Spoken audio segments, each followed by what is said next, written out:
I'm sure you've heard the quote. What is it? Imitation is the Greatest form of flattery. greatest form of flattery. Yeah. So this chapter we've titled Copycat Competition. Mm. So let's go. Right now, Airbnb has grown tremendously in the United States. They're not yet the global presence that they are today. So the story picks up. During the first internet boom, a trio of brothers in Germany started making a living taking the ideas of the most successful US tech startups and cloning them abroad, almost beating them to market abroad, Mhm. and just saying, like, you've already done 90% of the work to achieve product market fit.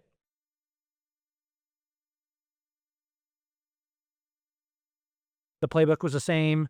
Start copycat websites early while the originals were still focused primarily on the US, before there was capital to really grow internationally and try to, by the time they entered the market, they either had beat them or they were set up to be acquired Mhm. and make a profit from the acquisition.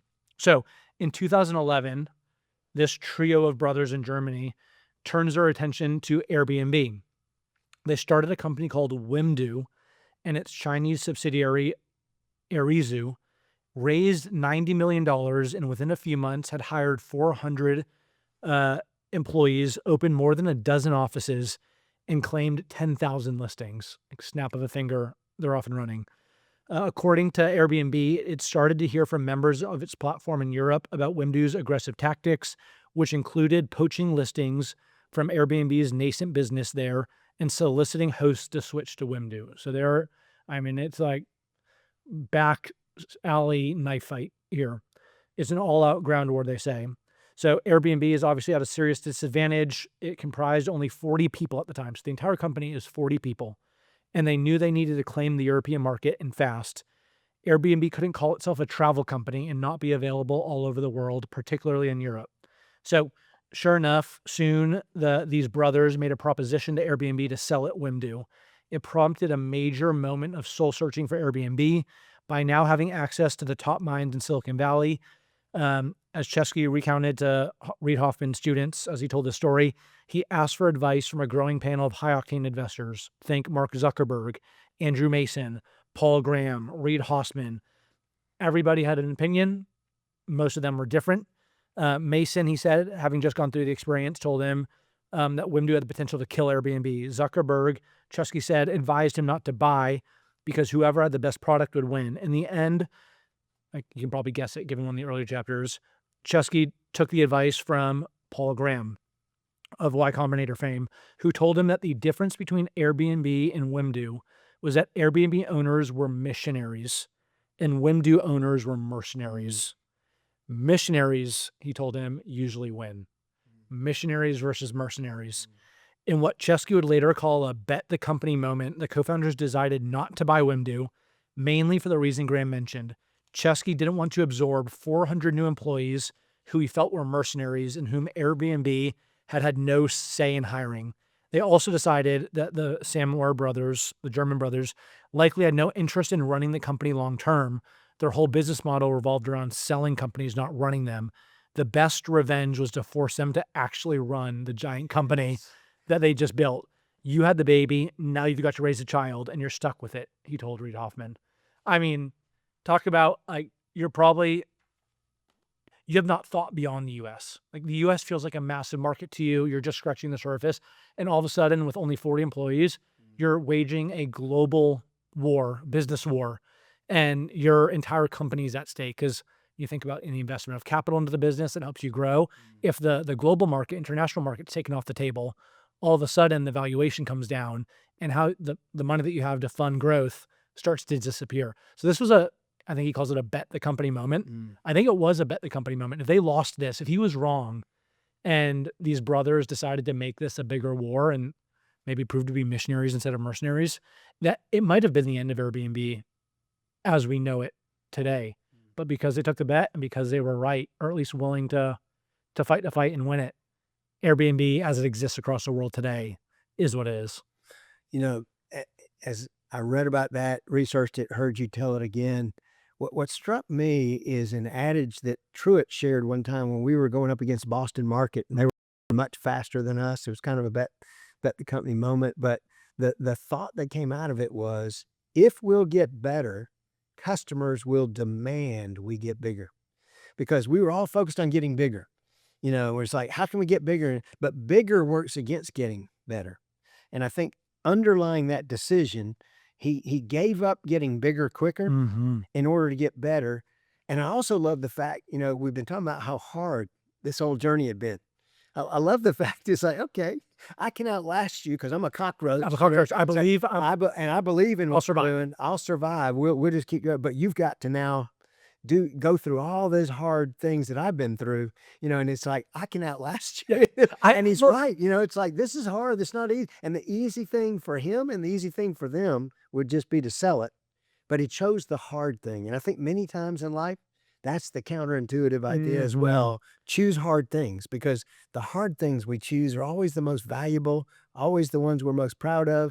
And it's always tempting to do the easy thing. But usually something easy in the short run backfires on you in the long run. He was wise enough to see, yeah, we could buy you, but now I got all these people that I didn't hire. We've got mercenaries in the culture of a missionary organization. So it would have, in the short run, maybe paid off, but in the long run, come back to haunt him for a long time.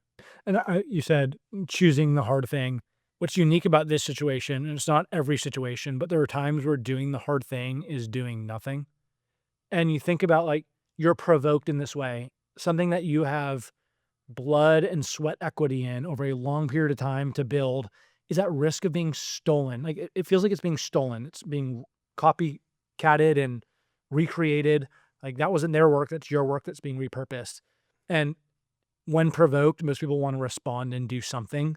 And in this situation, the counterintuitive discipline to not do something, I think, was the hard decision that they made and ended up being right. Another thing that goes through my mind is I heard this principle in related to hiring. You can hire easy and manage hard, or hire hard and manage easy. Yeah, that's good. Sometimes we have to take that pain up front, Yes. in hiring in order to manage easy in the long run, or we can take the quick win. But now we're going to have a world of problems. And I think this that same thing. He could have, you know, bought something in the short run and made it easy, but made it hard in the long run, or he could make it hard in the short run in order to make it easier Yes. in the long run. I think, again, it's very counterintuitive, but almost always pays off that way. The interesting close to this story is that as of the writing of this book, we can check this on the back end, is that Wimdu is still operating and boasts, I don't know if this is accurate, but boasts 10 million nights booked. So it's not like they disappeared overnight and that hard decision had a resolution right away. There's still some level of ongoing competition as Airbnb has been successful and gotten bigger and bigger. That level of competition, I'm sure, is reduced, even though they still exist. But it's interesting. Like, it wasn't a clean story of decided not to sell, so they closed down shop the next day and said, "Oh, we missed it. On to the next one." They had to live with some of the pain of as they moved into European markets and beyond. That that company still existed. You know, Another aspect to this I think is really crucial for all of us to think about is at the center of everything is what's our motivation?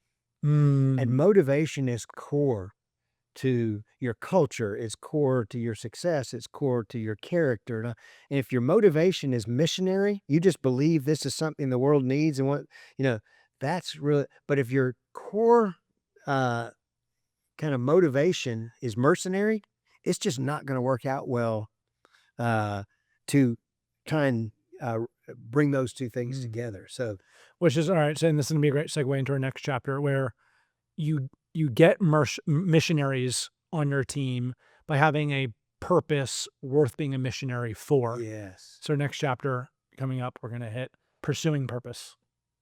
All right, we're gonna talk about purpose. It's interesting. I feel like purpose is getting a little bit of a bad rep right now in the business world on some of the disillusion on like the purpose marketing wave.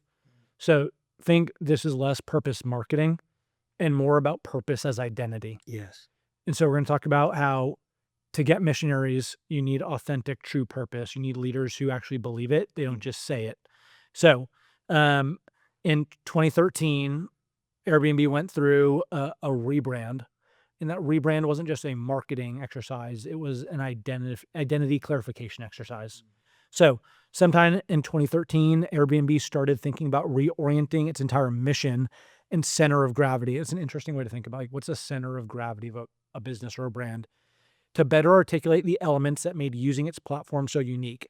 In a process led by Douglas Atkin, the company's global head of community, who joined earlier that year, it had come to focus these aspects around a single idea, the notion of belonging. So belonging is going to be a keyword here.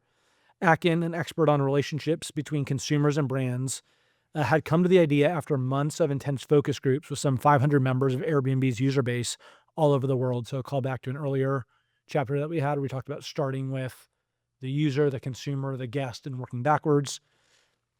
And by mid-2014, the company had settled on an entire repositioning around this concept. Airbnb had a new mission statement: to make people around the world feel like they could belong anywhere. It had a new color, magenta. It had a new logo to symbolize this. It had been named by the company's new chief marketing officer, Jonathan Mildenhall, who'd recently joined the team from Coca-Cola. Cheers to our friends from Coca-Cola. And Mildenhall had also convinced the founders to expand Belong Anywhere from an internal mission statement to the company's official tagline. So interesting. It didn't start tagline and become mission statement. It started mission statement and became marketing. Something about like authentic marketing, I think is a valuable pickup there. So Chesky introduced the concept in a cerebral, high-minded essay on Airbnb's website, similar to the crisis, going back to Brian Chesky as a person being the mouthpiece, not just a corporate memo that goes out. A long time ago, he wrote, cities used to be villages, but as mass production and industrialization came along, that personal feeling was replaced by mass-produced and impersonal travel experiences. And along the way, people stopped trusting each other. Airbnb would stand for something much bigger than travel. It would stand for community and relationships, and using technology for the purpose of bringing people together. Airbnb would be the one place people could go to meet the universal human yearning to belong.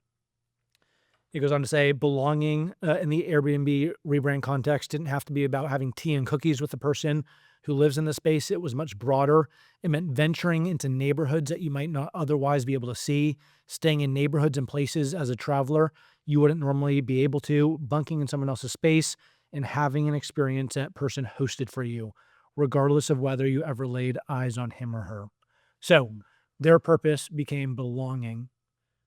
As you think about purpose and cultures and the way that those drive missionaries joining a team and drive the performance of a business, how do you start to evaluate the counterintuitive nature of purpose? Well, I think one of the things that's been interesting to me is I left Chick-fil-A now 7 years ago. I spent my entire career in marketing, and yet most of the callbacks I get now are not about marketing, they're about culture. Mm, And they say life has to be lived forward, but it's best understood in reverse.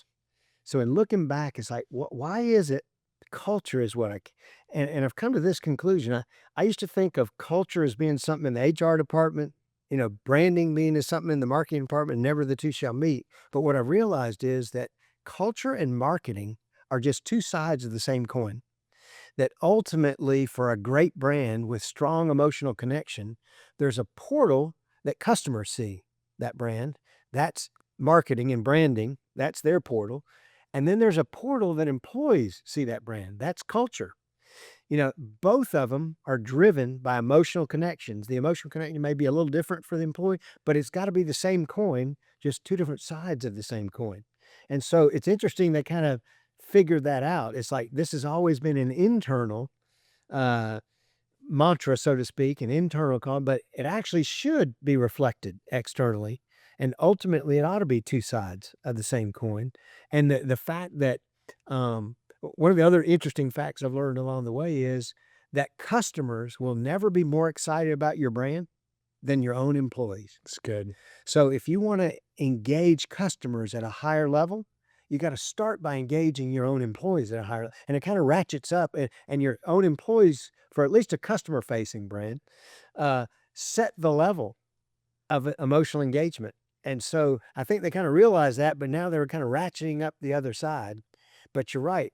Your employees have to be missionaries if you want your customers to be missionaries, and real believers in your brand. And ultimately, all great brands are, I've never seen a great brand born out of a lousy culture. Mm, It's like those two ideas. And now the business I work with now, I always encourage them, have the HR department, the culture, connect with, with they ought to be like Siamese twins because you need marketing thinking as it relates to your culture. And, one of the ways to engage your own employees is some of that same thinking that you use to engage customers. It's interesting. I don't know if this is true. I think the story is great regardless of whether or not it is, but calling out might be Yeah. fabricated. Somebody told me recently that the Think Different ad that Apple did back in the day with Steve Jobs, his intention was actually for that to be aimed at his employees, not at consumers. It was like a happy benefit that consumers saw it, but he was trying to reset the culture at Apple around thinking different and about being for people who saw the world differently. And so, and like maybe it's like also like here's to the crazy ones that the same commercial. Yeah. So that's an interesting. I also think you and I were at a Braves game recently with a mutual friend of ours, David Williams, and he's coming to a new role leading marketing and incredible business. And I remember him saying that, oh yeah, by the way, like facilities is also being captured under the marketing umbrella at this new company. And you were so excited because you said like, yes, it's the chance for the two stories with different, lenses to be the shared story. The ones that the employees who come into the office experience every day should be cohesive with the story that you're going to tell the clients that you get to serve. One aspect we didn't talk about is the initial reaction of the public. Do you remember to their new logo? No, I don't remember. They did not like it. They got tons of pushback. What was it called again? Like the bellow. The bellow. Yeah. And there were some who thought it was like a phallic symbol and Yeah, all this yes, stuff. yes. And there's lots of pushback. So it had some initial pushback. Yep. But eventually they won them over. And, it's interesting. Years later, the initial controversy is almost like a footnote. Yes. But it was front and center when they first came out with it. Again, short-term pain for long-term gain. Yeah. But the bellow is now instantly recognizable as a global symbol, as the founders had hoped. The rebrand taught them a vital principle. The note I'd written to myself when learned about this story, did some homework on the story, and this is, I think, a great principle for any business, is that a compass is better than a calculator when it comes to business. We tend to want to reduce businesses to numbers on a spreadsheet, and we think everything about the business can be reduced to numbers on a spreadsheet. And a lot of the business can be, but not everything. And I remember, when you think about numbers and spreadsheets, one of my favorite quotes is that not everything that counts can be counted. And not everything that can be counted counts. That was Albert Einstein's favorite quote. And it's like, here's a numbers guy, but he understood that not everything that counts. And I think this compass, numbers are good to tell you where you are and where you've been. A compass helps you get where you need to go. That's good. And I think that's what this was all about. So pursuing purpose, when done correctly and from an identity standpoint, counterintuitive. Becomes a compass for you. Yep. Instead of a calculator. Yep. And most treat it like a calculator. Yes. All right, on to the next chapter.